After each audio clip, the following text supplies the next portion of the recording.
So, good afternoon, everybody. Am I audible properly? Yes, sir. Good afternoon, sir. Okay. So, in the previous session, we have discussed about mean comparisons, and in that we have tested one sample t-test and independent t-test. Now, moving forward, another type of t-test is the paired sample t-test. If you could recall this decision tree,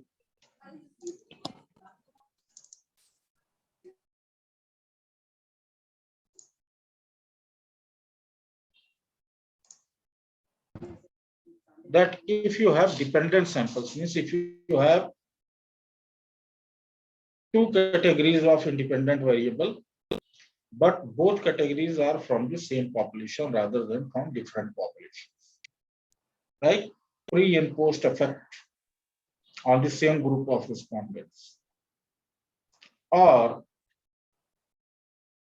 to the same group of respondent, two different interventions, like one uh, prior to giving medicine, what is the situation of the disease, post giving medicine. In marketing, prior to doing advertising, what was the sales? After advertising, what was the sales? In human resource, employee performance before training, after the training. So there could be in finance performance of a company, let's say over a period of 1 year. So like this, if you have situations means where the population remains the same, then we apply dependent sample t-test, or also known as pair t-test. So if your outcome variable is categorical, then of course it won't meet the assumption of normality, so no point in testing it. Directly move on to the non-parametric equivalent of the pair t-test, which is Wilcoxon test. However, if it is a metric data taken on a continuous measurement, like ratio or interval, then check for its normality, either through Shapiro-Wilk test or through Kolmogorov-Smirnov test. Here, if it violates the assumptions of normality, then you have to perform the non-parametric equivalent, that is the Wilcoxon test. If it is following the assumptions of normality, then you have to go for pair t-test. Here, since the population is not different, so you need not to test the homogeneity of variances.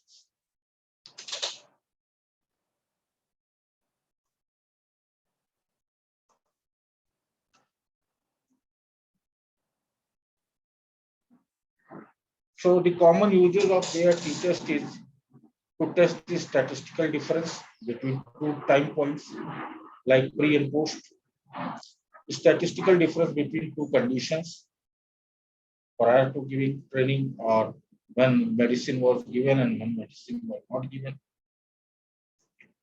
or effect of diet on weight. When a person was on strict diet, then what was the weight? When the person was eating normal diet, what was the weight? Is there any significant difference? Or under two different situations, when a person is leading a sedentary lifestyle and when a person is doing some outdoor activities or going to gym, what is the effect on the overall health or weight? So under these two conditions, whether they are statistically significant difference is there or not, statistical difference between two measurements, or statistical difference between a matched pair. So like this, these are the situations where we use pair t-test. The data requirements for a pair t-test is that the dependent variable should be continuous, that is either taken on interval or ratio, and the independent sample, the independent data or independent variable should be categorical, but from the same population. Data should be drawn randomly from the population. Normal distribution should be there. No outliers. All these things are required.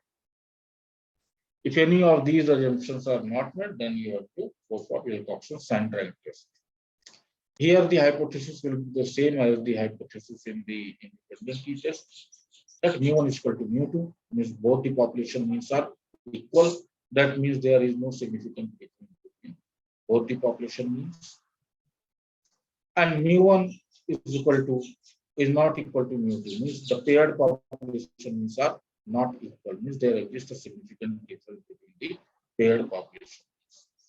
And when mu1 is equal to mu2, then you can also write h0 as mu1 minus mu2 is equal to 0, and h1 as mu1 minus mu2 is not equal to 0 because there is a statistically significant difference, where mu1 is the population mean of variable 1 and mu2 is the population of variable 2.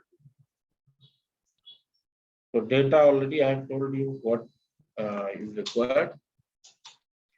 Then let's come to the problem statement. Sir, one doubt, sir. Please go to the previous slide. Since the hypothesis, the way it is written, the previous one, sir, here it is paired population means. Now, when we are doing a study and when we are writing this hypothesis, it will be population only or sample, sir? Population, because see, the sample you are taking, it is representing the population. Okay, so the word that we use will be population, even in our thesis, yes, sir. Yes. Got it. We never use the word.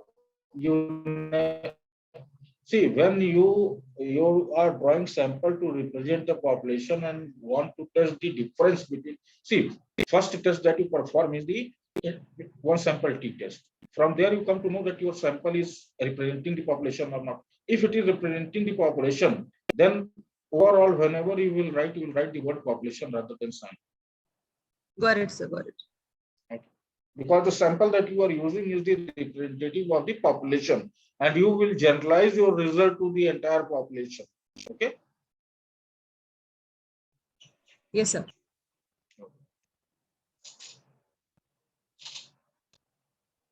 Now, in our data set, the sample data set that is there, we have placement test scores for 4 subject areas: English, reading, math, and writing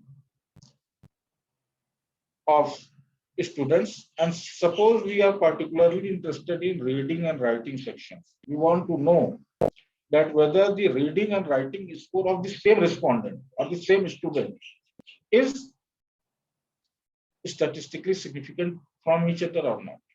So if you see our data set, this is our data set. So here we have the English score, reading score, math score, and writing score for each individual student. Now, we are not dividing these students into unrelated groups, right? So from the same paired population, means the same student, we want to see whether their reading and writing scores differs or not. Means 2 different situations, a reading score and a writing score.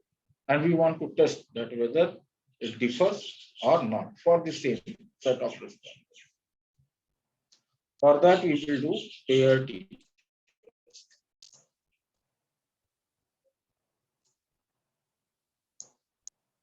So go to analyze, compare means pair t-test. And here you can make as many pairs as you want. Means simultaneously you can compare many groups. So here we have only one group, that is the reading score and the writing. So we will take reading score and the writing score, and we will check whether they are statistically significant or not. Click on OK. So if you see this, here the p-value is 0.000. So we will write that from the paired t-test output, we got to that T at the degree of freedom 394 is equal to 5.563. At this, P is less than 0.05. So null hypothesis is rejected. From this, we conclude that there exists a significant difference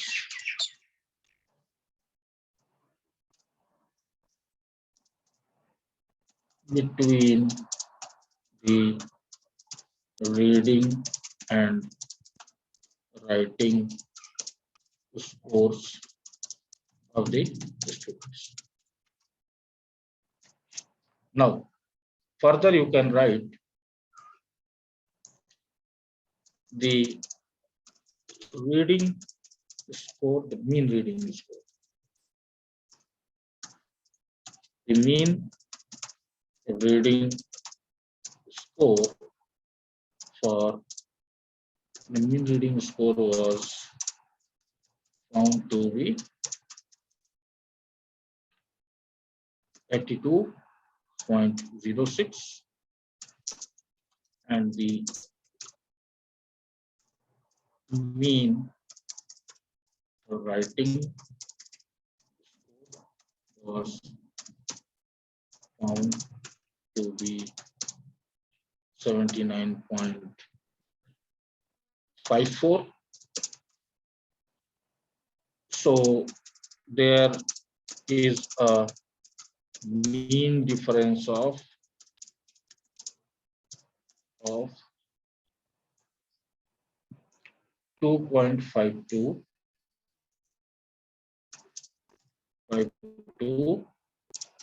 between the two scores, and this difference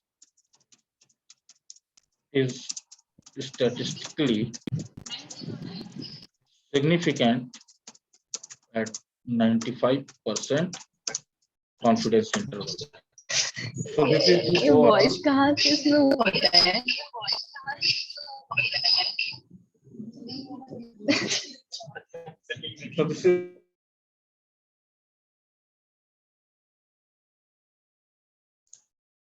So this is the overall interpretation of this output. So first you will, yes, Soumya Agrawal, yes, please.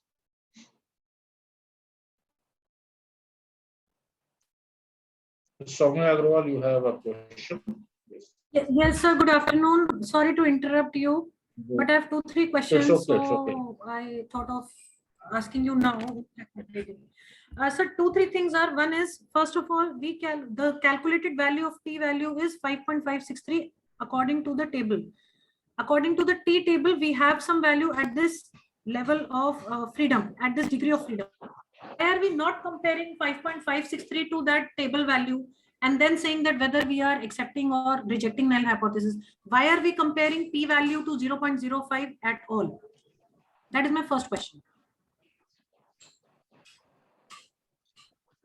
Because what questions, I hope I am audible, One sir? thing,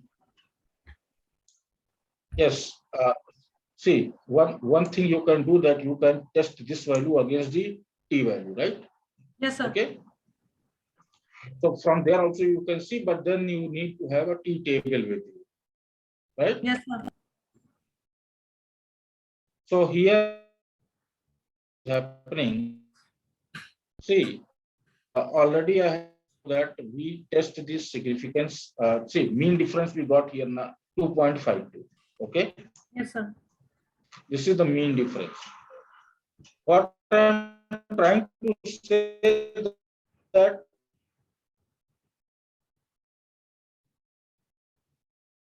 we will see the T table 0.05 it won't fall, the data will fall into your confidence interval. If you see the normal distribution, the 95% confidence, that means that your null hypothesis stands rejected. And whatever you are trying to establish, that stands true, that whether there is a significant difference. Yes, so this is clear. But as far as I remember, when we did questions at the MBA class level, when we read statistics, the question that we did was we calculated t value and then we compared it to the table value, and then we said whether it is lesser or greater. Accordingly, null hypothesis were rejected or accepted, and we did not bother to see whether p is less than 0.05 or not. Yeah. Was that approach correct? I got your point. Yes, sir. No, even that approach was correct, but that at that point of time we were not having such softwares to tell us what will be the p-value to calculate directly. So we used to compare these values against the critical values from the t-table, right? So when you are having this p-value, then of course, if you see, it's up to you. If you want to compare with the t-table, you compare it with the t-table, but then reporting that from the t-table, let's say you have reported this from in your manuscript, then a person who is evaluating your manuscript or reading your manuscript, he has to go to the t-table and see whether there is a difference that you are reporting or not. Yes, sir. Here, p-value will help, Yes, because that is the output is already there, and the basis of rejection of a null hypothesis is based on this parameter only. If I just hold on for normal distribution, right? So 95%, yeah. Yes, sir. So 95% is our confidence interval, and 5% we are keeping as a margin of error. Now this 5%, if you convert it into decimal points, it will come to be 0.05. So any value, if it is less than 0.05, then it has a probability of falling into 95% confidence interval. Means that your alternate hypothesis that you want to prove, that will come to be true, and the null hypothesis will be rejected. Yes, sir. Is that clear now? Yes, sir. Yes, sir.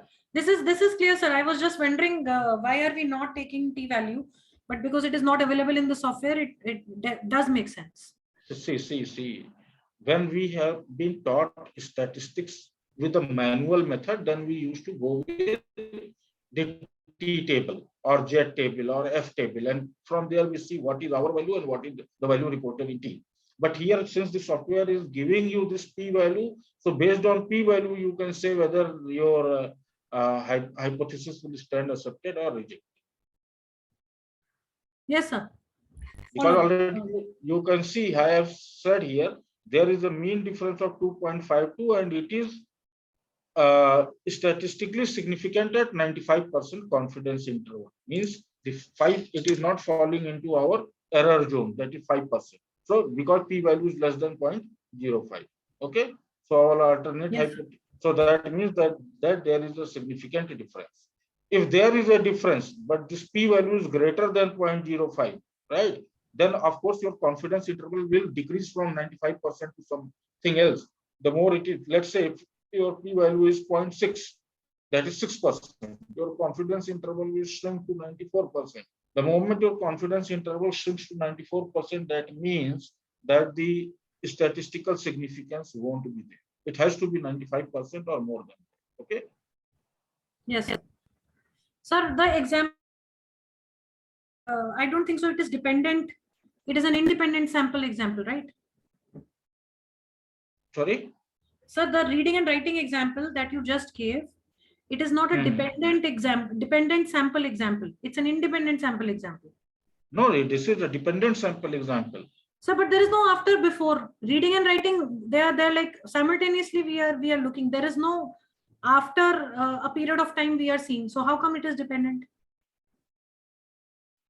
We are not seeing after a period of time. We are seeing that under two different situations, whether two scores for the same student will differ or not differ. It is not mutual. It is not coming from two different populations. If it is coming from two different populations, then we will say it is independent, right? Yes, sir. Okay, so it is coming from the same population, and we want to see whether the reading and writing scores of the students differs or not. That's why it is known as pair t-test and also known as dependent t-test. Sometimes you want to see whether this thing is dependent on the other, whether reading score and writing score. See, whether reading is dependent on the writing score or not. That simply means whether there is a significant difference. If there is a significant difference, then reading score is not dependent on the writing score. If there is no significant difference, then the reading score is dependent on the writing score. But here I am not taking the case of independent and dependence. I am saying since it is coming from the same population, so it is a case of dependent t-test, right? If it is coming from two different populations, let's say if we are checking a reading score of male and female, then we are trying to check whether this reading score is dependent on the gender or independent of it. Yes, sir. Sir, I think what she wanted to sir. ask Thank you. was pre and post. Or I think pre and post, that this is what she has doubt in. So if I have not taken the pre and post situation here. I yeah, have sir, taken a if there is pre and post, simultaneous situation. if there is pre and post, in that case also will you use the same test only, no? Same I test, think same same test. I think this was her doubt. Yeah. See, Yes, sir. Got it, sir. see, I have told you, see, when we use the test, see,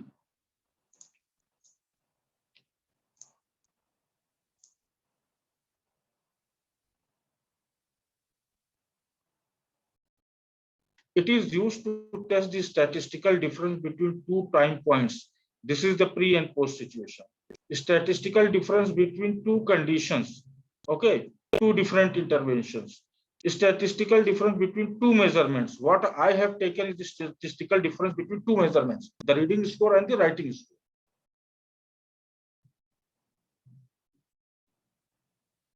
So if you have any of these situations, you can use the pair t-test.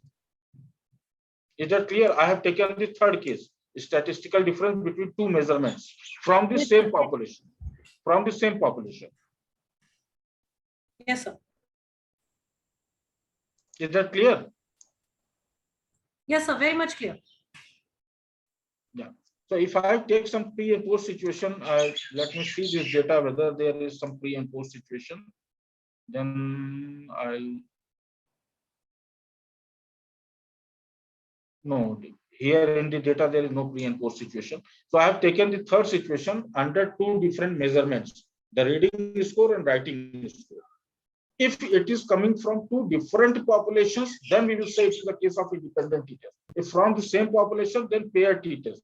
Whether from the same population, whether it is the pre and post situation, means between two different points, whether two different interventions, like if you are doing some experiment, where to one group you are giving a specific treatment and to another group you are keeping a normal treatment, then under two different situations you are doing, then also pair t-test. Two simultaneous measurements from the same population, which is our case, the reading and writing, then also paired t-test.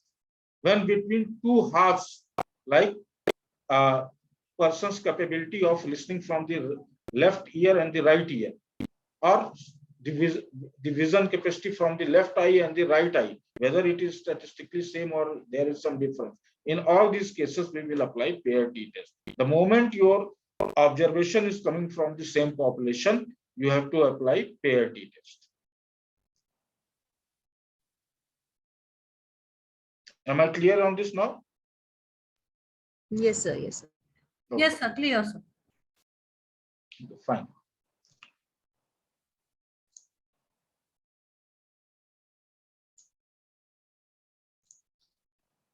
So this is how we report, and okay, some data is missing in the questionnaire, then what should be done before importing the data into SPSS? I'll answer this. Let me finish this. I'll definitely answer how to treat the missing values.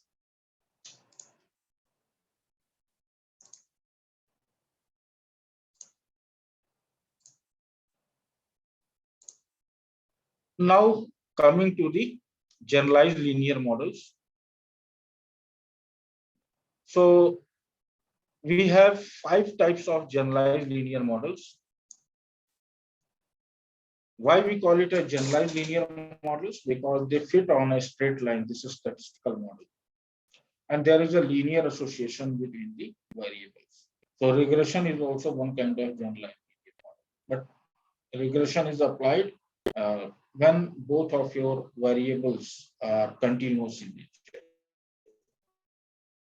Here, at least one of the variable will be categorical in nature.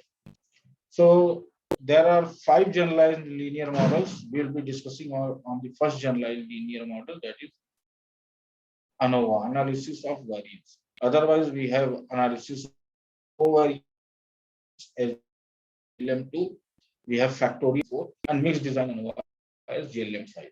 GLM2 to GLM5 are have a very close relationship with the regression.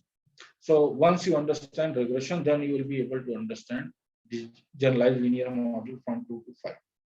When you want to see the statistical difference between more than two groups coming from different populations, then we apply ANOVA. Now, as already I have told you that if you have two categories coming from different populations, please always remember it should come from two different populations. If it is coming from two different populations, then you have to apply independent t-test. There should be two categories coming from two different populations. The moment you have more than two categories, 3 categories or more than that, then and coming from different population, then we apply ANOVA, analysis of variance. Now you might be questioning, question come to you that suppose, sir, if we have two groups, 3 groups, group 1, group 2, and group 3, and if they are coming from 3 different populations, why can't we run independent t-test like group 1 versus group 2, then group 2 versus group 3, group 1 versus group 3? Why can't we do like this and run independent t-test? Why to go for ANOVA? Now here, please keep in mind every outcome. This is the law of statistics. Outcome y is equal to model, that is your statistical model, plus error. Now let's say if I have to analyze this through independent t-test. So outcome y1 is equal to, this is your statistical model, group 1, group 2 versus group 2. Dependent error.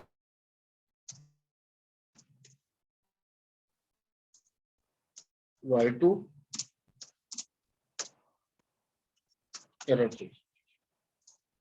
Y3 equal to 1, 3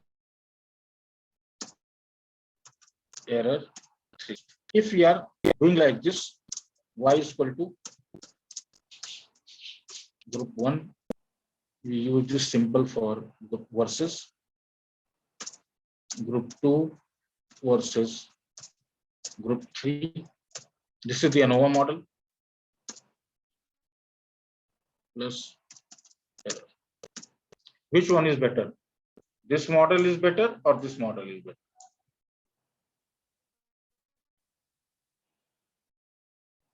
ANOVA is better. ANOVA model will be better because here you are getting only error one time.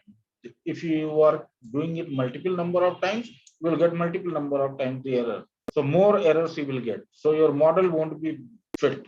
So for specific, so though it is an extension of independent t-test, it is nothing but an extension of independent t-test. The only thing is that rather than 2 groups, your group becomes 3 or more than that. When you have such situation, then you should use ANOVA rather than doing multiple comparisons many number of times through independent. So the requirement for one-way ANOVA is that your outcome variable should be continuous in nature, and your input variable or your independent variable should be categorical in nature, coming from different populations, and those populations should be 3 or more than that. Means when you have 3 or more independent categories, then we apply one-way ANOVA. Is this clear?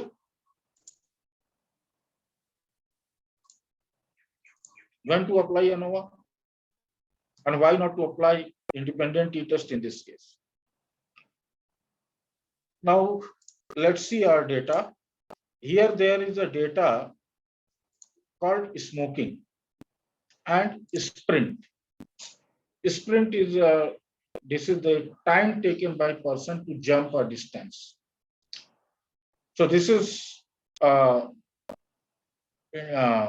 continuous measurement, and smoking status of the person is divided into 3 categories. 0 stands for non-smokers, 1 stands for past smokers, and 2 stands for current smokers. And we want to see whether smoking status of the person has any relationship with their sprint, or whether sprint time is dependent of the smoking status or independent of it, or whether there is a statistical difference between the 3 group of smokers on their sprint in relation to their sprint time, whether there is a statistical difference. If such kind of situation is there, then we will apply one-way. So we have 3 categories. The moment you have 3 or more independent categories, okay, like here we have smoker, past non-smokers, past smokers, and current smokers having different characteristics. Okay, coming from 3 different populations.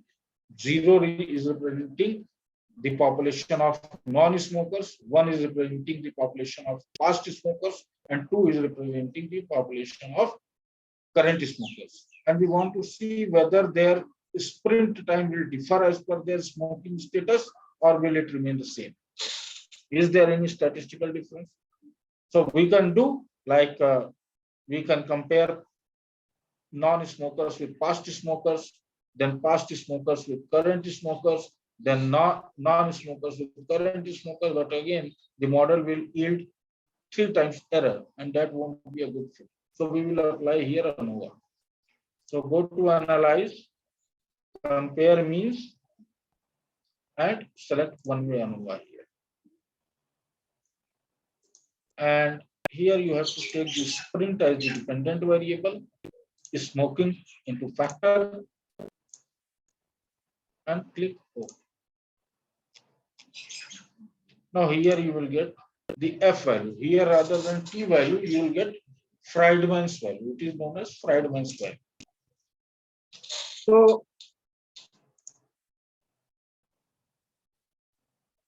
Mr. Gufran, what to repeat? Can you please can you please tell me the step or the concept of ANOVA? Step when to use ANOVA. When to do ANOVA? Yes, sir. See, when you have, it's very simple. ANOVA is an extension of independent t-test. So when you have the categories more than 3, your independent variable is divided into 3 or more categories, and all these categories are coming from different populations, means they are independent of each other. Then we apply one-way ANOVA. Till we have 2 categories, we apply independent t-test. The moment we have more than 2 categories, we apply one-way ANOVA. So it is ANOVA is nothing but extension of independent t-test. I hope it's clear now. Thank you, sir. Okay. So in our case, what we had 3 groups: non-smokers, past smokers, and current smokers. And their sprint time means time taken to jump a particular distance or reach a particular distance. And we want to know that whether the smoking status is independent or dependent of their sprint time. sorry, their sprint time is dependent or independent of their smoking status, means whether their sprint time differs as per different categories of smokers or not. So for that, we will go to analyze. Compare means one way ANOVA, select sprint independent list and this categorical variable, that is smoking into factor, click OK, and you will get this output. So the value that you will get here is Friedman's value, F value. Just a minute.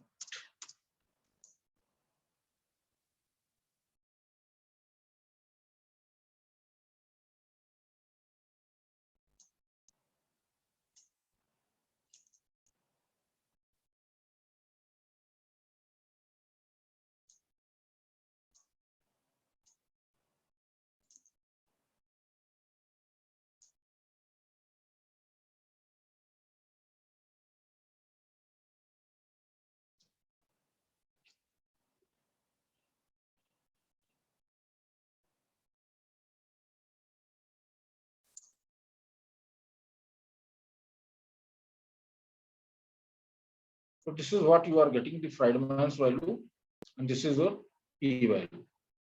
If I have to report this,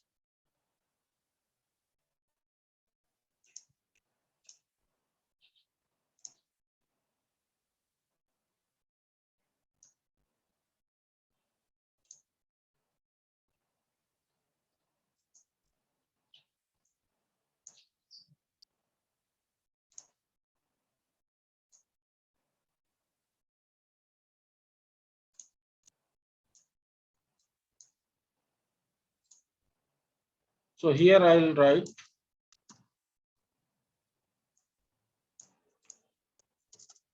from the ANOVA table. F, here you will get 2 degrees of freedom, 2 and 350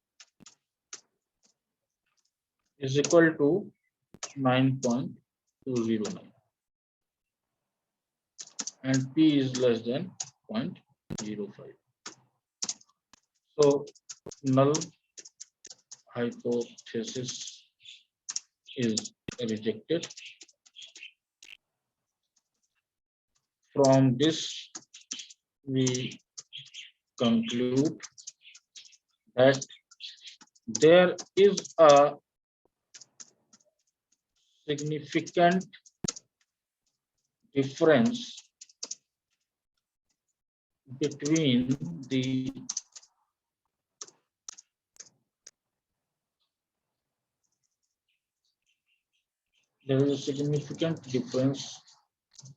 in between at least one of the groups in their sprint time. So this ANOVA is telling you that at least one of the group, might be that all 3 groups are differing from each other, but here it is only telling that there is a difference in at least one of the group. Since you have more than 2 groups, if there are 2 groups, you can easily compare that which group is different. One will be different from the other if there is a difference. Here you have 3 or more groups. So only ANOVA cannot tell you that which of the group is different from which, because ANOVA will overall tell you that there is a difference between the groups, but which of the group is different, that cannot be told by ANOVA alone. So for that, we do multiple comparisons through post hoc method. So in the same ANOVA, we have done this ANOVA. So in the same ANOVA, you will get this option of post hoc. So click on this post hoc method, and in one way ANOVA, the statistical method that we use is Tukey method. So select this, click on continue, okay, and here you will get a multiple comparison table. Now here if you compare 0 with 1, means non-smokers with past smokers, the P value is greater than 0.05. That means there is no statistical difference between the non-smokers and past smokers in their sprint time. But when you are comparing this with this, means non-smokers with current smokers, you will find there is a statistical difference. So the purpose of doing this multiple comparison is this, that through ANOVA you will only come to know that there exists a significant difference between the groups. But which of the group is different from which group? This you can come to know after multiple comparison through post hoc. So now it has done a multiple comparison, 0 and 1, that is non-smokers and past smokers, no statistical significant difference. Past non-smokers with current smokers, there is a statistical significant difference. Here the same thing you are getting. But when you are comparing it, see the second one, the past smokers and the current smokers, again there is no statistically significant difference. Only there is a statistically significant difference between the non-smokers and current smokers in their sprint time. So further we will elaborate it, our Sir, can you finding. please show the steps once again, please, sir? Step, For the multiple comparisons, how to go about on SPSS. okay. Thanks, So, sir. so I have done ANOVA, so I'm just using this recall dialog, else you can go through this analyze, compare means one way ANOVA also. So through that also, or this is one of the method that if you have done any recent this analysis, it will be here only. So select one way ANOVA, here select post hoc, and from in the post hoc you select the Tukey method. Okay, continue and you will get this table. Okay, is it clear? Yes, sir. Thank you, sir. Okay, this is used for multiple comparison because only ANOVA will be able to tell you there is a difference between groups. But since you are having more than two groups, which group is different from which group, that you don't know, you won't be able to know through only ANOVA. So you have to do multiple comparison. So and then you will see the p-value as per different pair comparisons. So you see 0 and 1 means past smokers and non-smokers. There is no significant difference. Past smokers, non-smokers, when compared with current smokers, there is a statistical significant difference. Then when past smokers compared with current smokers, no statistical significant difference. So only there is a statistical significant difference between the non-smokers and smokers in their sprint time. So we can report for further analysis, we conducted multiple comparisons through Tukey method of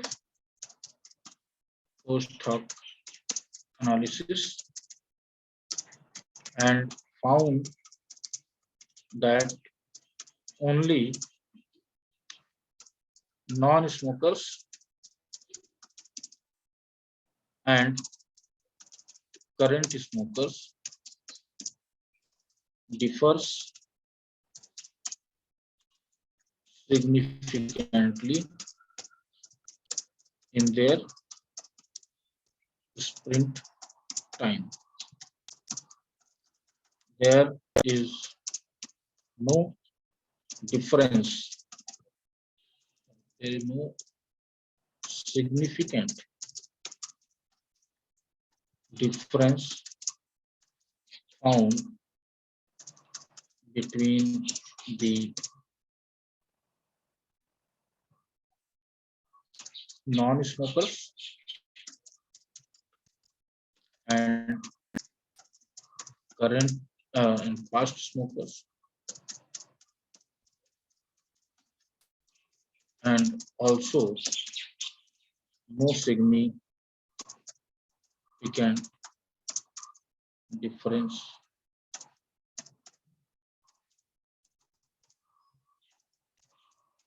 found between the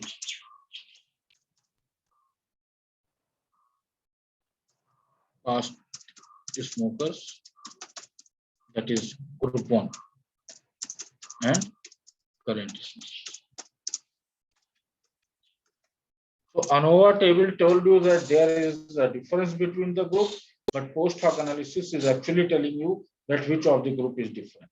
So you can see only the sprint time between past smokers and smokers is different. Otherwise, significant difference between non-smokers and current smokers is different. Otherwise, past smokers and non-smokers and past smokers and current smokers, there is no significant difference in their sprint. Only smokers, current smokers, and non-smokers, there is a significant difference. Is this Sir? clear? Yes, sir. It's clear, sir. I wanted to know we have just one dependent variable here, right, sir? The sprint. Yeah, we are doing univariate analysis, so only one dependent variable. Right, sir. Right, sir. Yeah. So we are dealing with only one. So this is only we are dealing with, when we talk of multivariate analysis, then we have this MANOVA. Rather than ANOVA, we will have MANOVA, multivariate analysis of variance.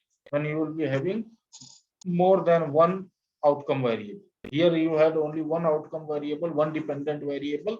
So we are using one-way ANOVA. Otherwise, if you are having two, let me make this also very clear to you. What is difference between ANOVA, MANOVA, and Sir, in this result, yes. if you see the second line, non-smokers and past smokers, there is no significant difference. Past smokers and current smokers also have no significant difference. Yeah. Sir, but we saw past smokers and current smokers have no significant difference. So it doesn't make a difference. Past smokers and current smokers are not significantly different. See, if you compare the two, that is current smoker. From that table, it is okay, sir. The table, p values, everything is clear. I am trying to link these three logically, and it is not linking because the first thing, if you can show the interpretation once again, I'm just thinking about these three things logically, because there is no difference between, there is only difference between past smokers, non-smokers and current smokers. But other two are also, means it only makes a difference if you are a non-smoker or a current smoker. There is no other criteria which will make any difference. But logically, sir, it doesn't appeal. So let me explain it to you logically also. However, our data suggests this, but logically I can explain. Let's say a person who has smoked for 10 years, right? Smoked for 10 years and then quit.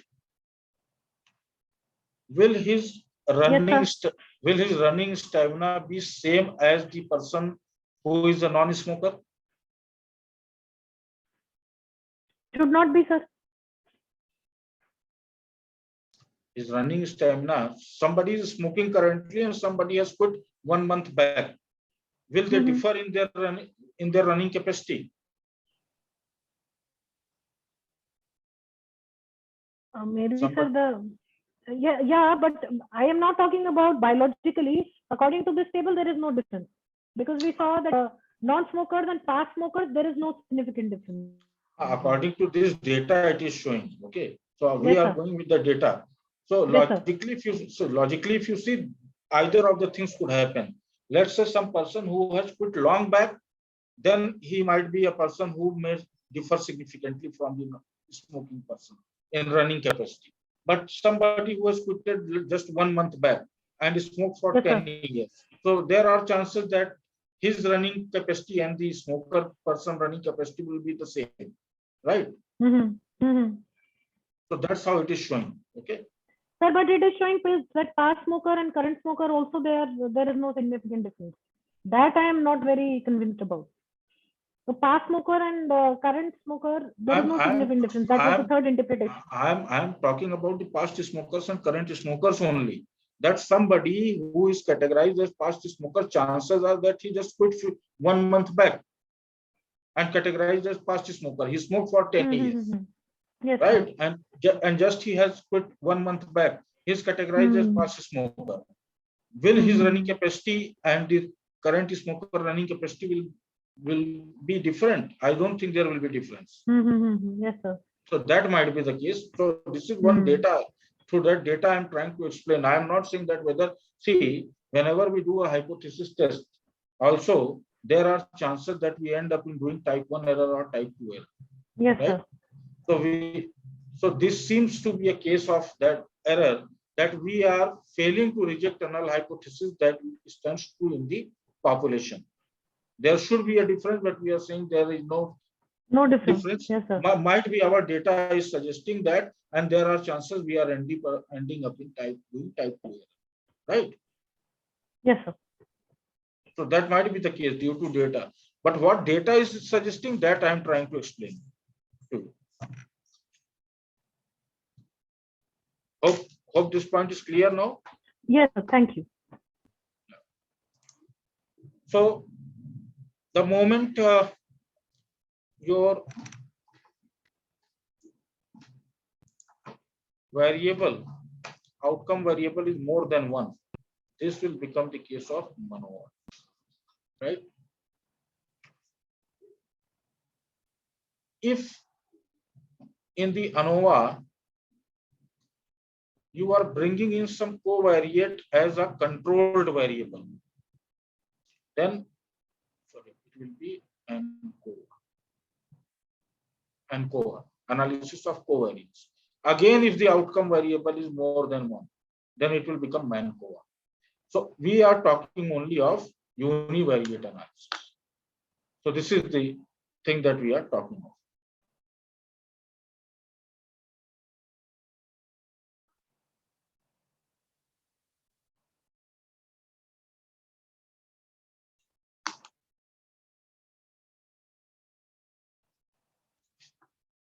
So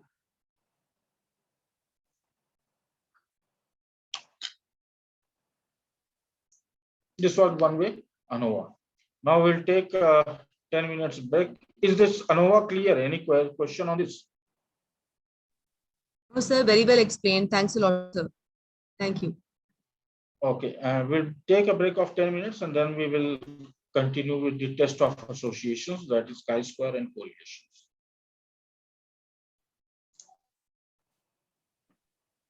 We resume the session. Now next is the test of associations. That is, first we will discuss about correlations.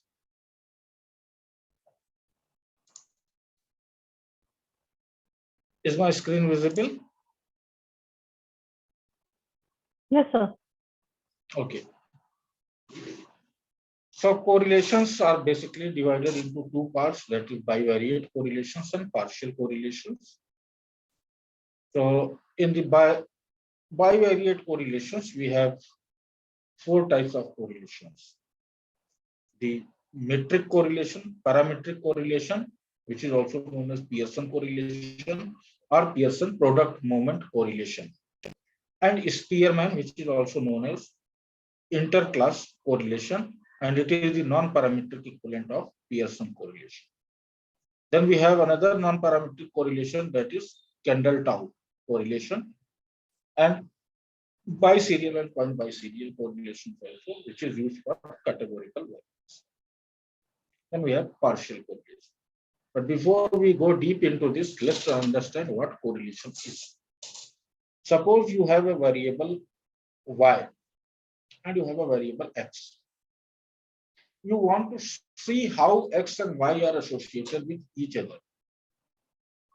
Means if you are bringing a change in x, how is y getting affected? If a positive change in x is bringing a positive change in y, let's say if you are increasing x, y is also increasing. Means what is happening? You are measuring the variance of x and variance of y. Together it is known as, and when you are simultaneously measuring it, it is known as covariance. So this correlation is nothing but the standardized form of this covariances. Where covariance is unstandardized form, it's a standardized form known as correlation. So bringing change in x, means moving it from its mean value, one variance 1 is happening. Then in Y, another variance is happening. When you are measuring these variances, this is known as covariance, or its standardized form, correlations. So if you are bringing change in X, which is bringing a positive change in Y, means if X is increasing, Y is also increasing. If X is decreasing, Y is also decreasing. Then this is known as positive correlation. Means when the data points are moving in the same direction on X and Y, then this is known as positive correlation. When data points are moving in opposite direction in X and Y, means increase in X is decreasing Y, or decrease in X is increasing Y, this is known as negative correlation. This positive and negative value does not represent the strength, right? Rather, it represents the direction. So if there is a correlation value of minus 0.5, that and there is a correlation value of plus 0.5, you cannot say that minus 0.5 is weak as compared to plus 0.5. Both are equally strong. Only thing is minus is indicating a negative correlation, means the variance is happening in the opposite direction, and plus 5 is plus 0.5 is representing a positive correlation, means the variance is happening in the same direction. And this correlation ranges from minus 1 to plus 1, means minus 100% to plus 100% of correlation. The thumb rule for correlation, the strength of the correlation, direction you understood. Now the thumb rule for strength of the correlation.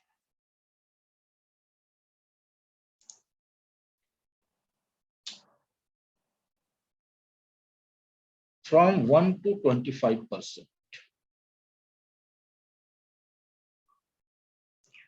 It is weak correlation. Weak correlation. 26 to 50%.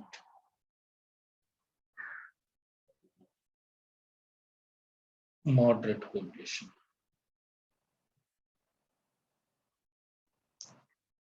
51 to 70, sometimes it is 70% or 75%.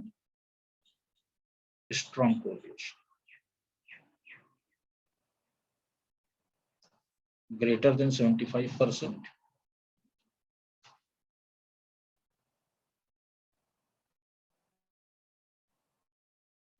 Very high correlation. High correlation. So this is the categorization of correlation. If it is ranging from 1 to 25%, weak correlation, don't talk in terms of minus or plus. Minus or plus is only the direction. If it is 26 to 50%, moderate. If it is 51 to 75%, strong. Greater than 75% is a very high correlation.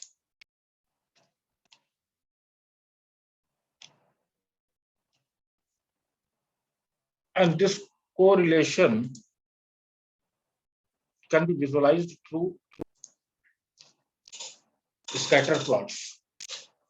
So you can see in the first one, increase in V1 is leading to an increase in V2, and R value is minus 0.90.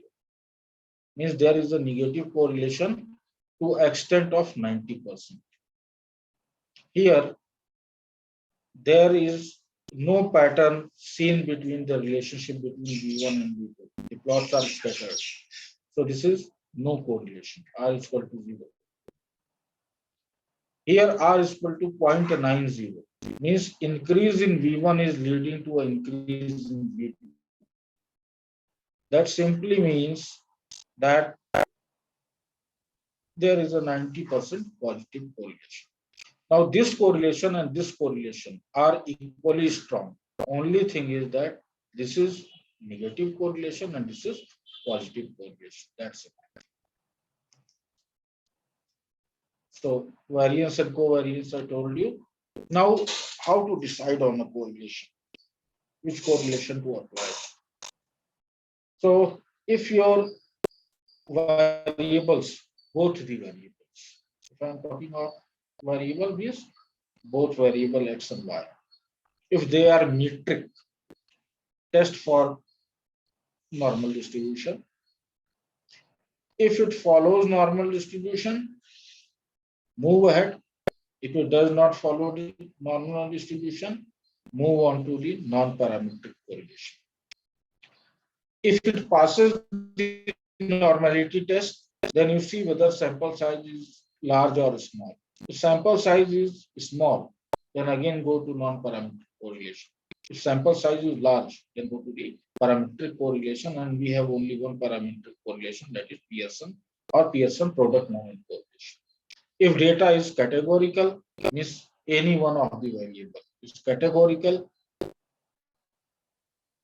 Sorry, not any one. That is your independent variable. If it is categorical in nature, then there is no point in testing the rest of the assumptions. Directly move on to the non-parametric.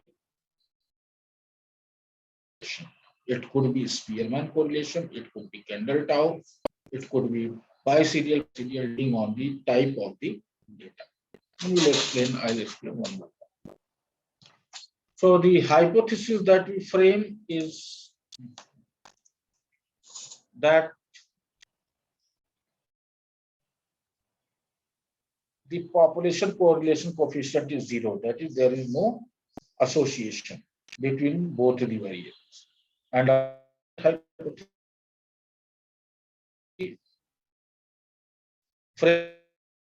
we frame it that either there is no correlation or there is a significant test.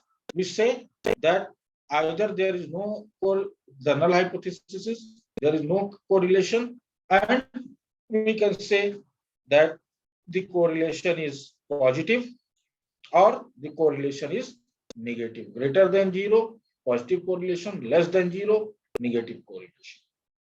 Okay. Now let's do it one by one.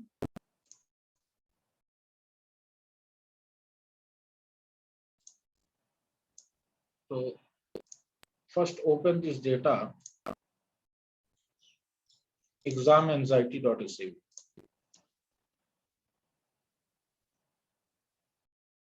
Is this data with you, people?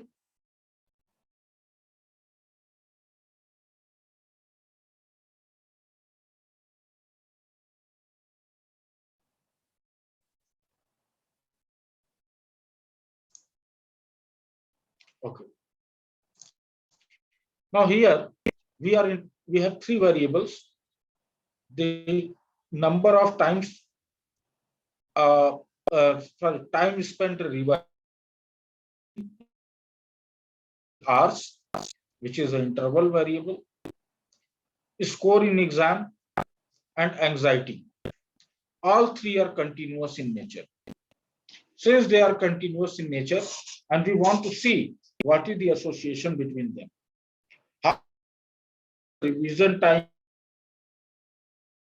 exam performance, and anxiety scores are associated with each other. Since all three are continuous in nature, so we will apply Pearson product moment correlation, or simply Pearson correlation. So go to analyze,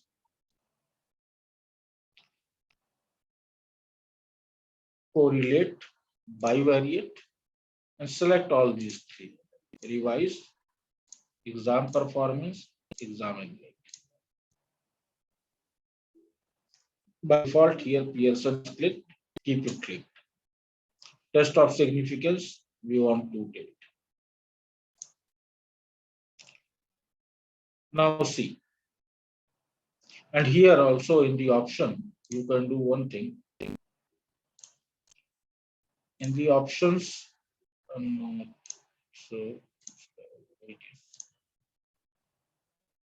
here only you will find this flag significant correlations.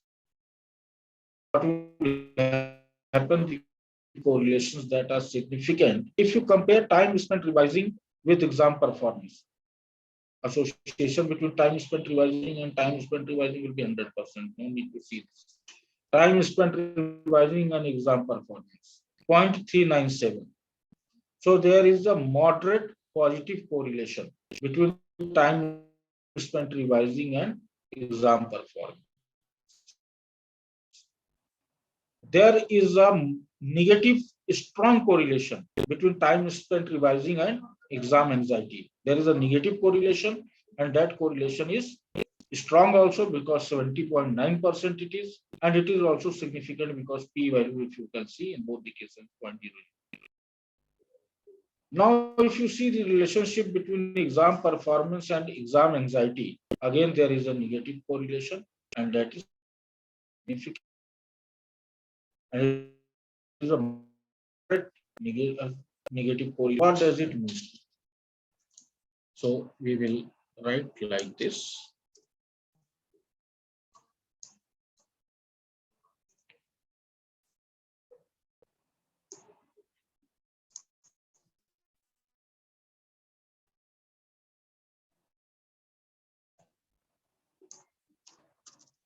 Correlation table. It was found that there is a moderate positive correlation, moderate positive correlation. In this, you can write in under bracket 0.397. R is equal to 0.397.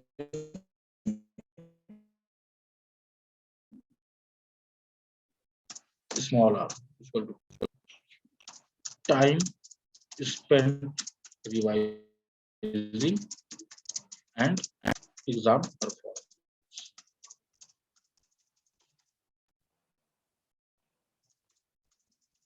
There is a strong negative correlation, minus 0.709 between time spent revising and exam anxiety. There is a moderate negative correlation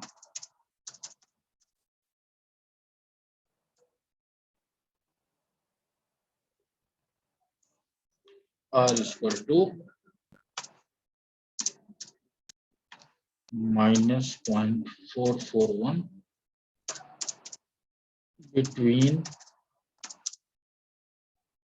exam anxiety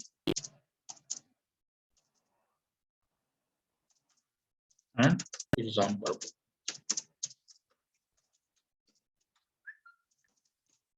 All these correlations are significant confidence interval because p is less than 0.05. Less than 0.05. Now, further more elaboration.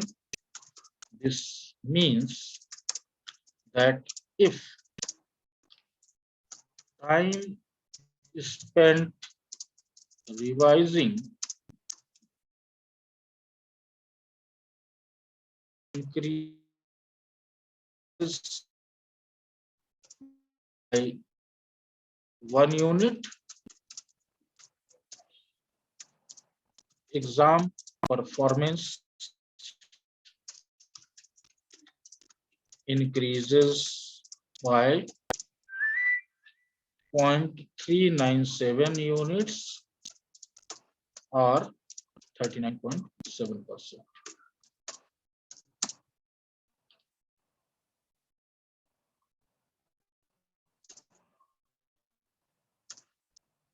And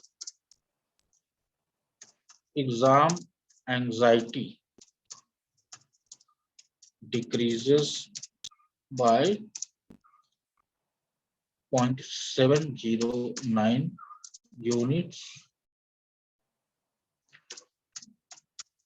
or 70.9%.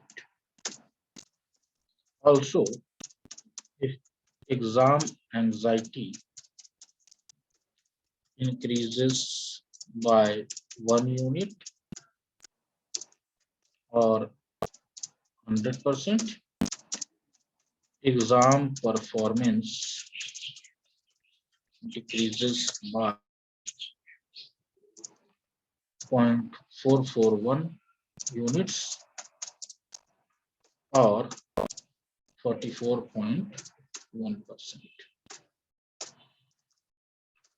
Overall, it can be concluded that exam anxiety have a negative impact on exam performance, but in presence of revision time, if students revise more, exam anxiety goes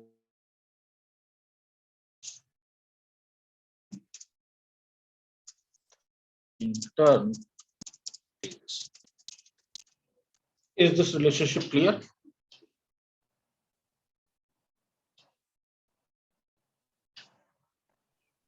Yes, sir. Okay. I couldn't get you.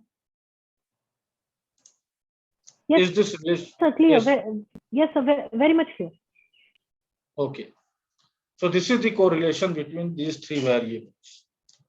So if time spent revising is increasing by 100%, exam performance increases by 39.7%. In turn, exam anxiety decreases by 70.9%. Exam anxiety is negatively associated with exam performance. So if exam anxiety will go down, exam performance will increase. Standalone, if you see the relationship between exam anxiety and performance, you will find that exam anxiety negatively impacts the exam performance. But in presence of time spent revising, what will happen? It will change the overall association. What will happen? It will decrease the time, it will decrease the exam anxiety, and in turn, exam performance will increase.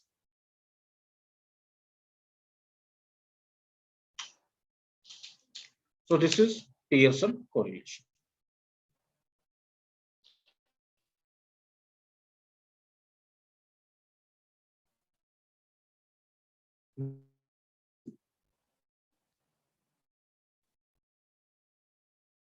We actually take what relationship in time spent exam and controlled or kept as a constant. For example, let's say you have taken 1 liter of water and you have put it on a induction cooktop. You have put the temperature at 100. Now, the time that the water takes to boil is 5 minutes. When you increase the temperature to 200, this time goes down to 3 minutes. Means there is a negative association. But will this happen in all the cases? Whenever you will take this water and make it to boil and at 200 degrees centigrade, if it take 3 minutes, always? Are you getting my question? So once you have taken 1 liter of water in a pan, put it on an induction cooktop, when the temperature is set as 100 degrees centigrade, it's 5 minutes to boil. The moment you increase the temperature to 200 degrees centigrade, it takes 3 minutes to boil. Means With increase in temperature, time taken for the water to boil decreases. There is a negative association. But will this negative association and will this value of 3 minutes for the water to boil at 200 degrees centigrade will always remain the same? It depends upon other Any answer? factors such as, yes, sir. It depends upon other factors such as if we add salt to water, it will affect its boiling point. Then what is the atmospheric pressure? So all these factors will have an impact, and at all the times 200 degrees will not lead to the same time. I'm not getting voice. Am I audible, sir? Yes. The Sir, I'm initial saying it depends upon it depends on many factors. First factor, the atmospheric pressure. atmospheric pressure. The first variable that will affect is the initial temperature of the water. If you are taking ice cold water and the water at room temperature, both will differ in time taken to boil at 200 degrees centigrade, isn't it?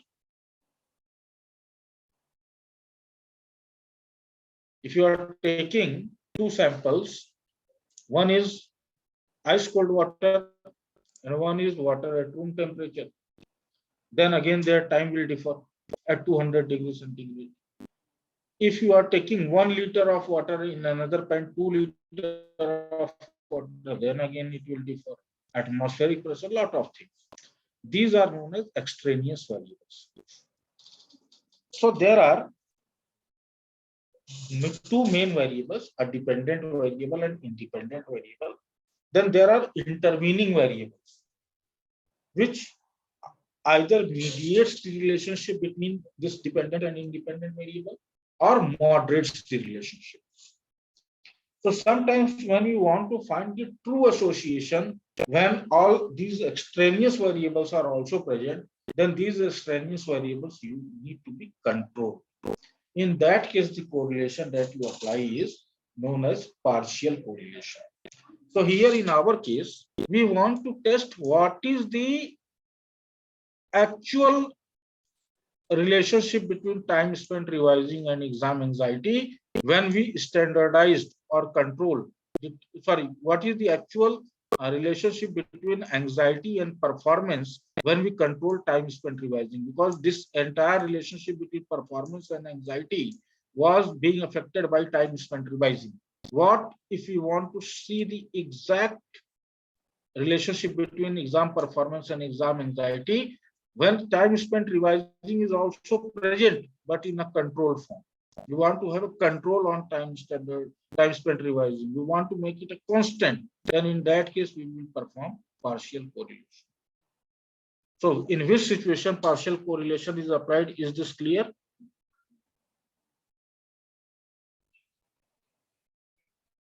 Please repeat once.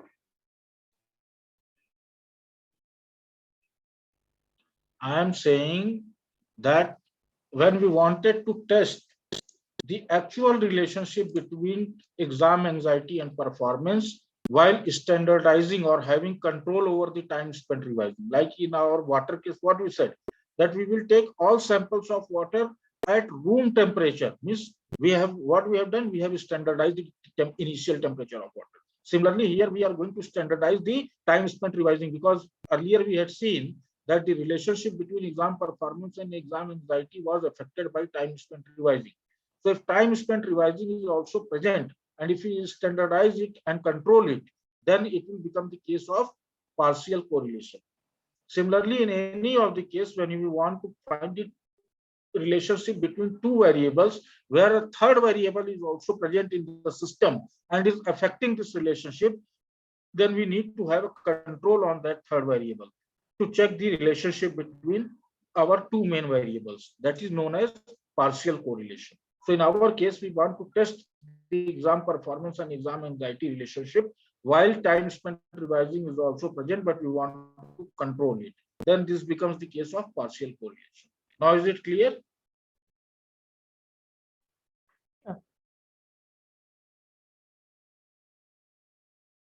Okay. So partial correlation is always applied when you have two variables and there is a third variable that is actually affecting this relationship. Then you want to have control over that third variable. Like monetary incentive leads to employee motivation, but our organizational culture also might affect this relationship. So what if our organizational culture is controlled, right? In that case, if you want to see the relationship between monetary incentive and this performance of the people or motivation of the people, then you have to have a control over the organizational culture. This will become the case of partial correlation. So here we are controlling time spent revising. Yes. Sir, in the present example, how do we standardize time spent revising in this particular example and with this data? How do we standardize time spent? Sorry? Sir, in the present example, am I audible, sir? Your voice is breaking. I don't know whether my internet is unstable or what is happening. Can you please type in the chat box?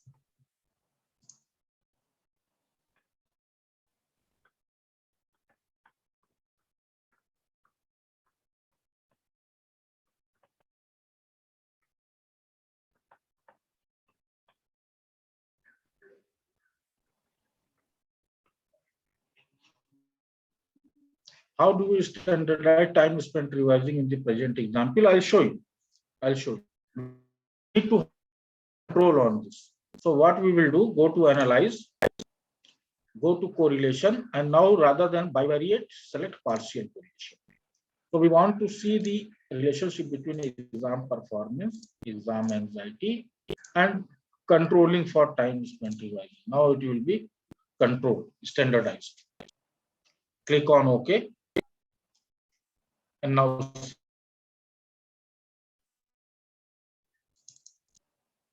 now the relationship between exam performance and exam anxiety is negative but weak. Previously it was moderate.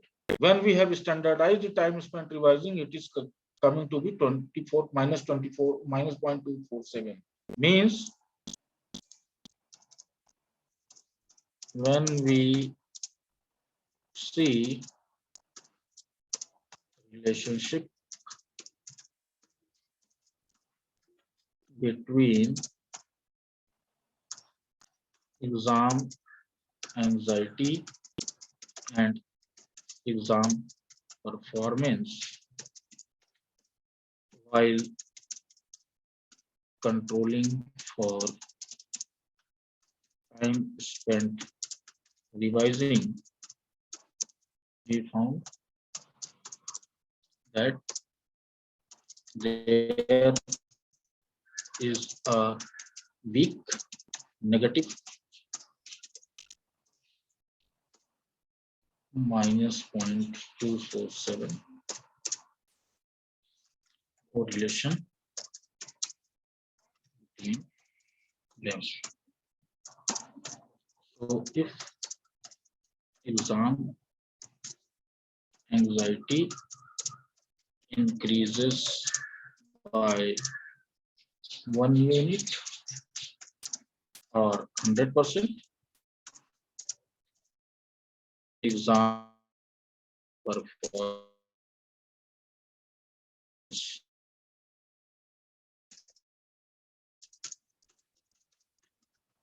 0.247 units or 24.7%. Now see, previously what was the case? If exam anxiety was increasing by 1%, exam performance was decreasing by 44.1%. 100%, see this coefficient. Now it is only decreasing by 24.7% when time spent revising has been controlled. Right? So if you control the time spent revising, do partial correlation. Now this correlation between time spent, exam performance and exam anxiety has decreased to a level of 24.7%. Now this is the actual relationship between the exam anxiety and performance, because we have controlled the variable time spent revising. Otherwise, when time spent revising was there, there was 44.1% negative correlation between performance and anxiety. Now it decreased to 24.7%. Is that clear? And this is the actual relationship. This is the true relationship between the performance and anxiety. Is this clear?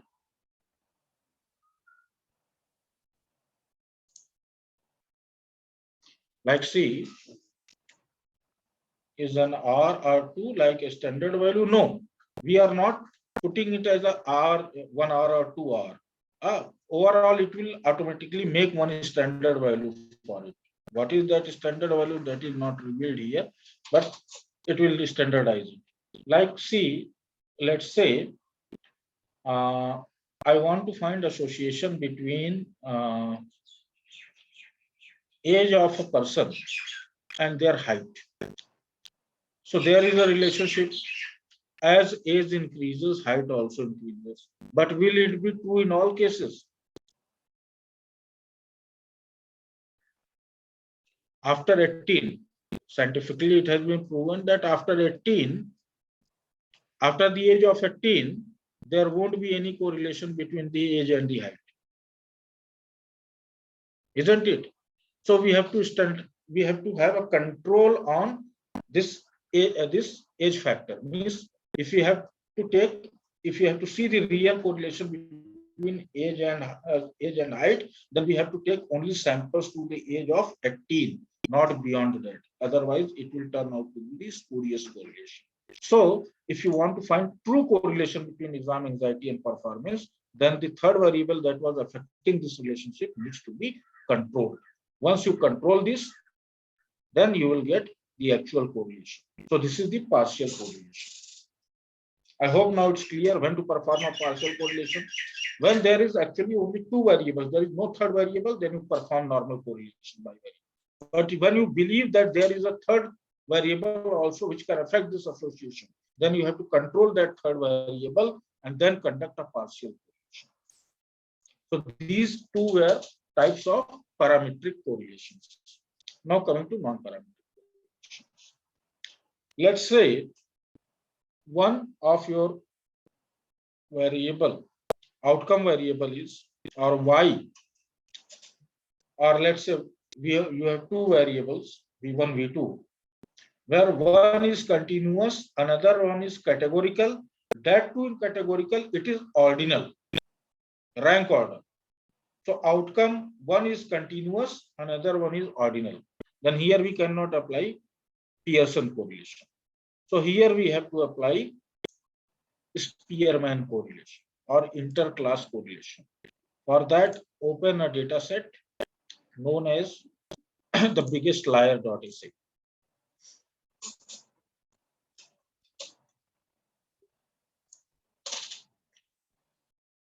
Now, what I did, I have a belief that those people who are highly creative, they are better liars. They make better stories. They are better liars.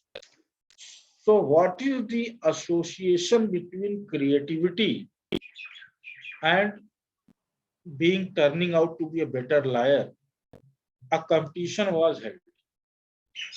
In that competition, people were asked to give a response on a questionnaire which was having the skills measuring creativity.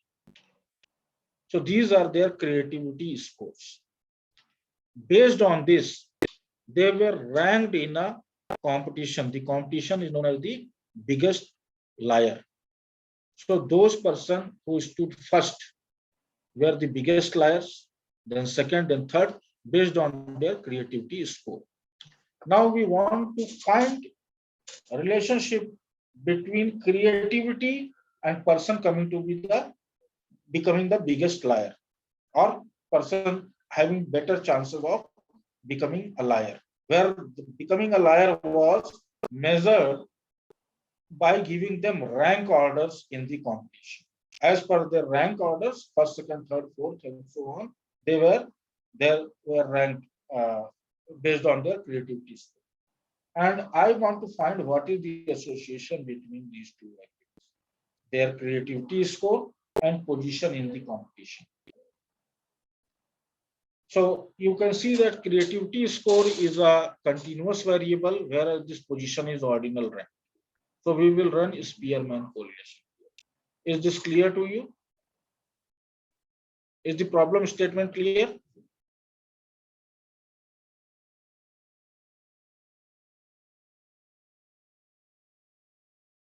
Yes or no?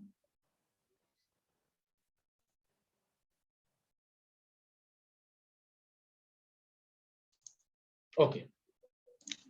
Now I want to see this association. So Spearman method will remain the same. Correlate, bivariate, position in the best layer competition, creativity. Rather than Pearson, I will select Spear. That's it. Okay. Now see, there is a negative correlation between the creativity score, moderate relative negative correlation between creativity score and position. Means if person is more creative, his position in the best layer competition decreases. Position decreases means he moves from fourth to third position, or third to second position, or second to first position. Okay, the rank order number decreases. The position decreases means the rank order number decreases, means he moves from fourth position to third position and so on. So there is a negative correlation. So if a person is having more creativity score, he is having better chance in getting position in the layer, in the best layer competition. So if his creativity score is increasing by 1%, 100%, his chances of moving from one position to the next position is increasing by 37.3%, right? Means his position decreases by 37.3%, the chances are there.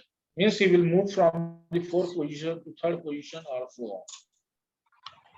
And the moment he moves from the fourth position to third position, he is getting better rank in the competition. So this shows that if a person is more creative, his chances of getting the better rank in the competition increases, because the rank order decreases. Is this clear?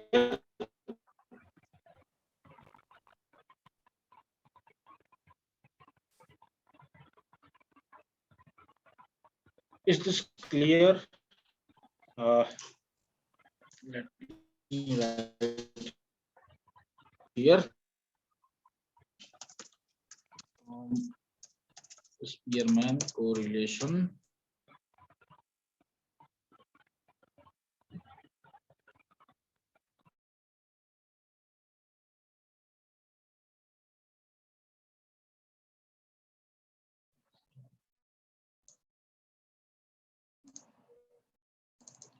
I think I got disconnected. Am I audible now?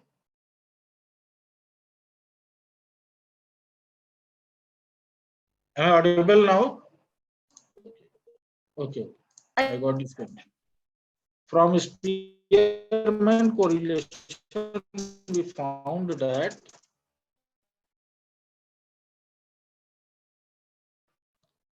if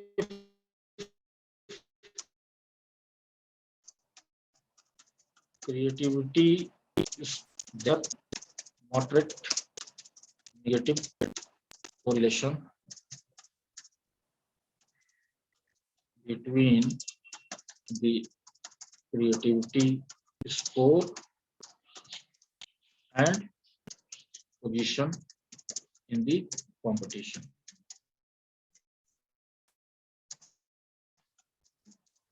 Rho is in Spearman, like in Pearson, we write R, we denote it by small r.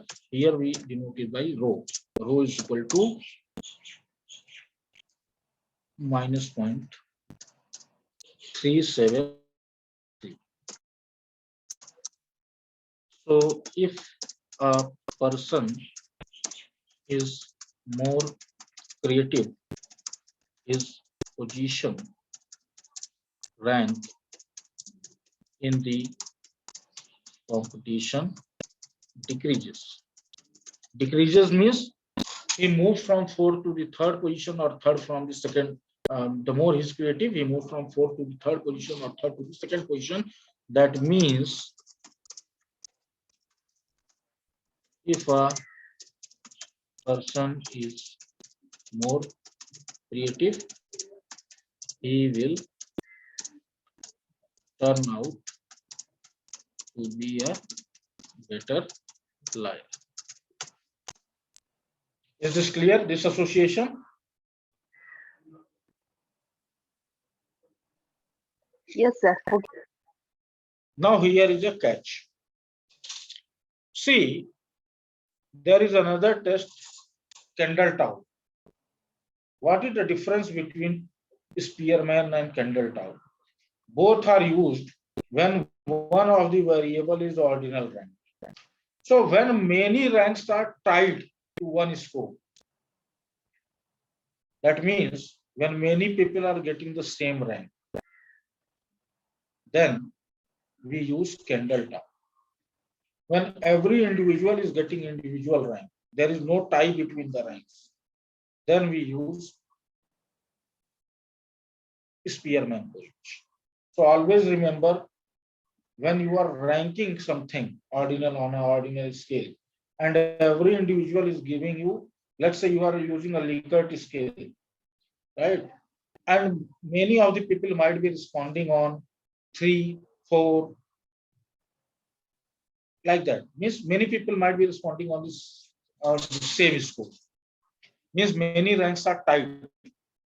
Then you should apply Kendall-Tau rather than the Spearman. When every individual is getting different rank, like in a race, like this, every individual is getting a different rank, then you should apply Spearman correlation. If ranks are tied, like in a class, 2 students got the same marks, so same rank, first rank, second rank, like in our this competition, many people, if you see the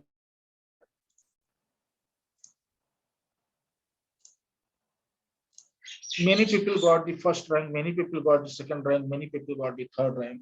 So if ranks are tied, then you should apply Kendall-Tau. So always remember, Spearman and Kendall-Tau both could be applied when one of the variable is in ordinal form. But if this ordinal rank is tied, there are tie between different observations, then Kendall-Tau. If every individual is getting an individual rank, then only you should apply Spearman. So here, many ranks are tied. So we will, the best test will be Kendall-Tau rather than Spearman. So again, correlate, bivariate, rather than Spearman, select Kendall-Tau. Now you can see there is a moderate negative correlation, but now the correlation is minus 30 from this 37%, it is now 30% only, and it is represented by this Kendall-Tau is represented by this symbol. Kendall-Tau is equal to minus 0.30. So both should, whenever you have rank order, one of the variable in rank order, then you see whether the ranks are tied. If ranks are tied, then Kendall-Tau. If ranks are individual to an individual person, they are not tied, then Spearman. Clear?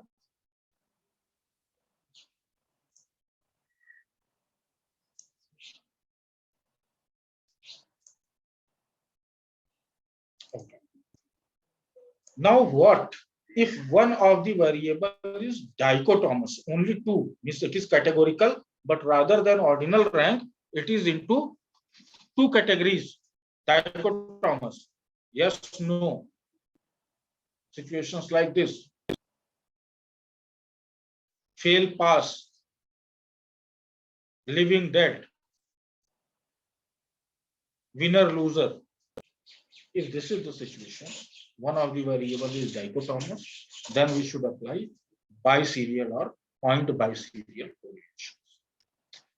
Again, this is a kind of bivariate correlation only. Now, biserial correlation is applied because in dichotomy also, there are two things. Continuous dichotomy. So first, simple thing, if one of the variable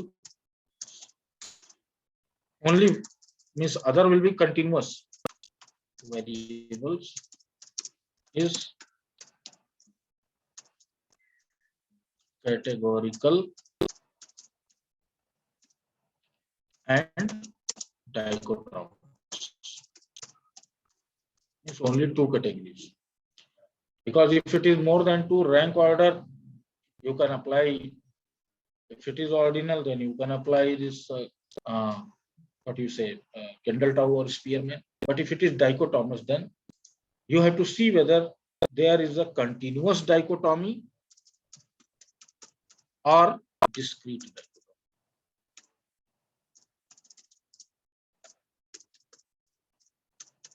If there is a continuous dichotomy, then biserial.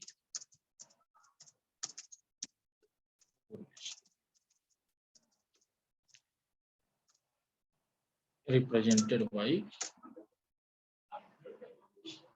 BS. That's it. If there is dichotomy, then point biserial correlation. Represented by PBS. Now, what is continuous dichotomy and what is discrete dichotomy?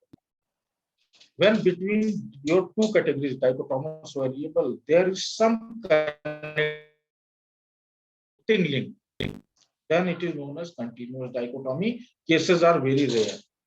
One example of continuous dichotomy, because you won't find much example of continuous dichotomy, means you are saying you have two different categories, but there is some link between these categories, some connecting link.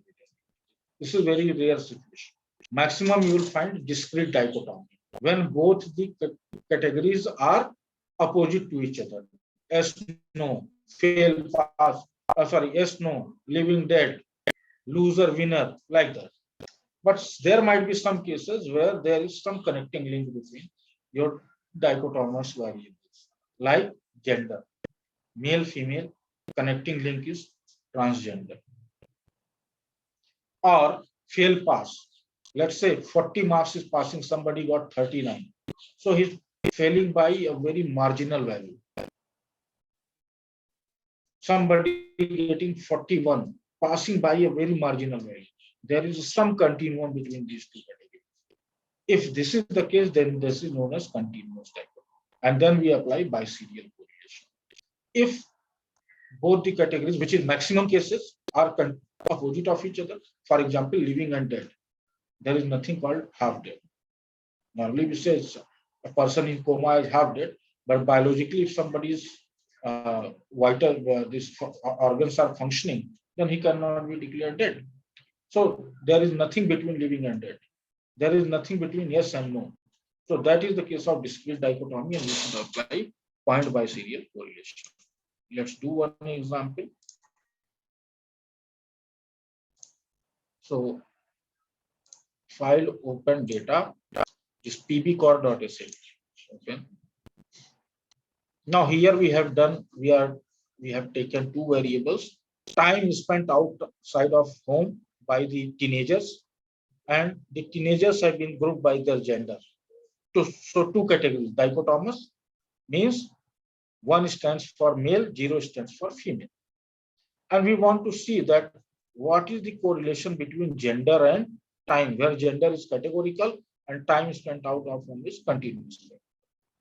So here, these are two unrelated categories, discrete dichotomy. We will do point biserial correlation, analyze, correlate, bivariate. Here the method will be Pearson only, but you will report the results as point biserial. Gender, time away from home. Okay. And here you can find there is a moderate positive correlation between gender and time spent out of. So as the value of gender increases, time spent out of home also increases. Means if value increases from 0 to 1, means where 1 is male and 0 is female. So time spent out of home also increases. That means males tend to spend more time out of home as compared to females. Then I have recoded these values. If you see, now here I have recoded, where I have reversed 0 as males and now 1 have become females. Here 1 was male, 0 was female. Now here 0 is female and 1, sorry, 0 is male and 1 is female. We have reverse coded it. Now let's see the relationship between these two, what it is coming to be, whether our relationship will remain the same. Now time, teenager, gender, sorry, the time away from home and teenager gender recorded. Please remember previously 0 was female, 1 for male, and we got to know a positive correlation. Means as gender value increases, time spent out home also increases. Means male, that is male to female. So there is an association between the gender and the positive association between gender and the time spent away from home. Now when we have recorded it, means we have made 0 as male and 1 as female. Now let's see. Okay. Now here it is a negative correlation. It means as the value of gender decreases, means from 1 to 0, time spent away from home increases. Now here remember we have recorded 0 as males. Here also it is suggesting that males tend to spend more time out of home as compared to females. So there is a association between gender and time spent away from home. And you will denote RPP is equal to 0.378 or minus 0.378, whatever the value is. This is biserial and point biserial. Is this clear?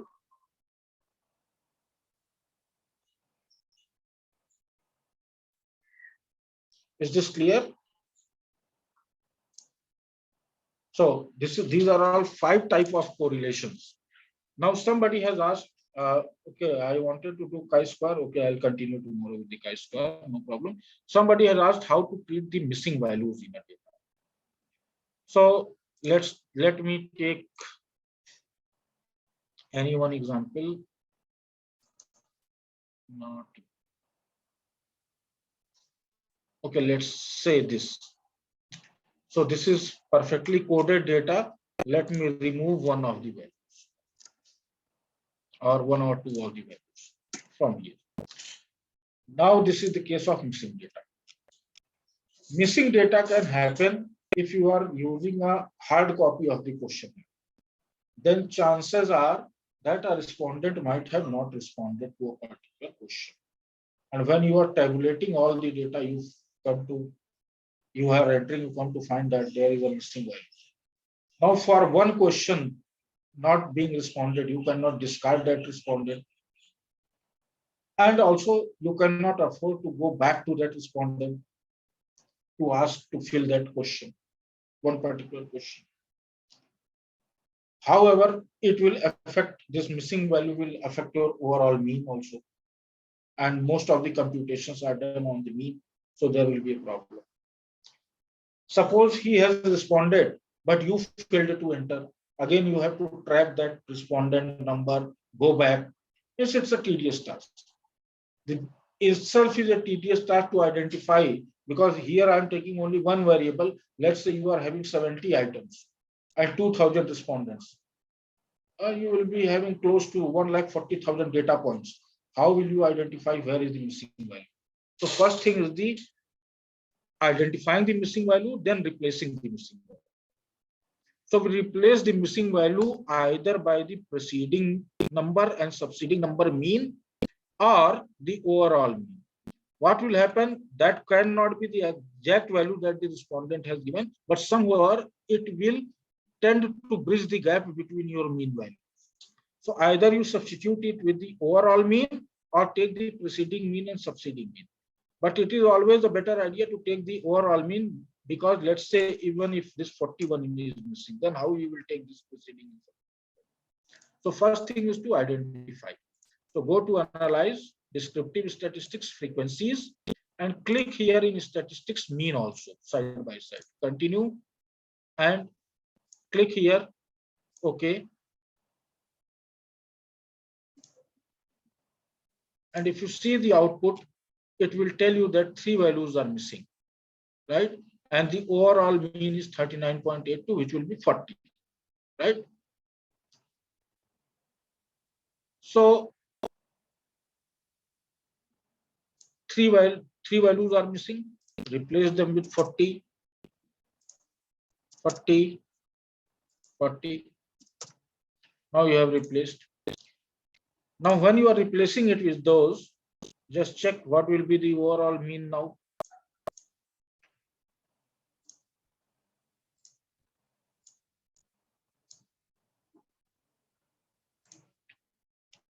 Now the overall mean is coming to be 39.82 and none of the values are missing.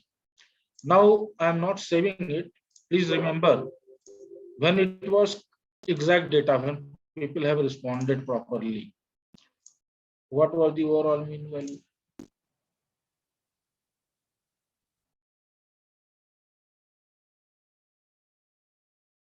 If you have taken the biggest slide.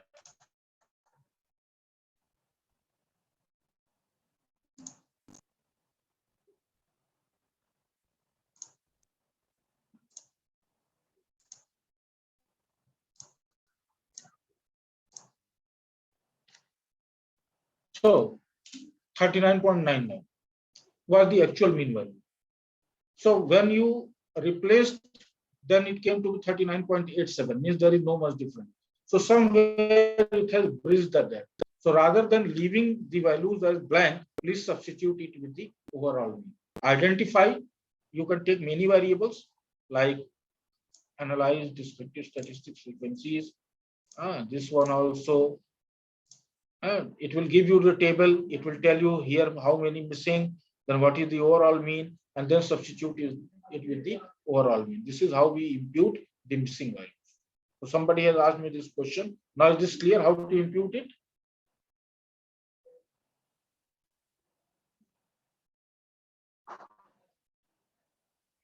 Any questions on this?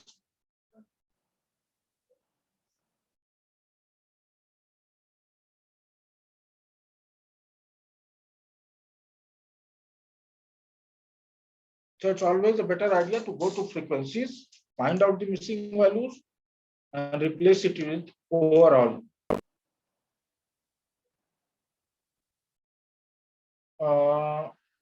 Sense slope estimator.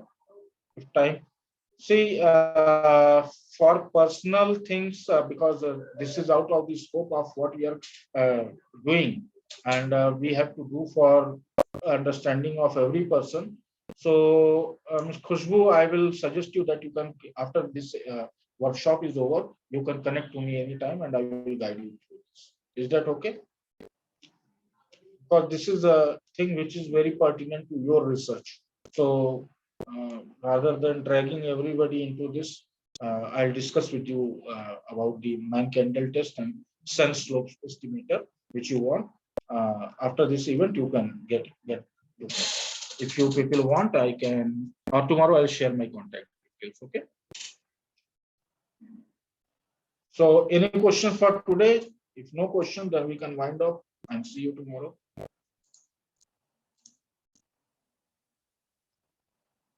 So at least now, I hope you are clear with because this normally people they discuss about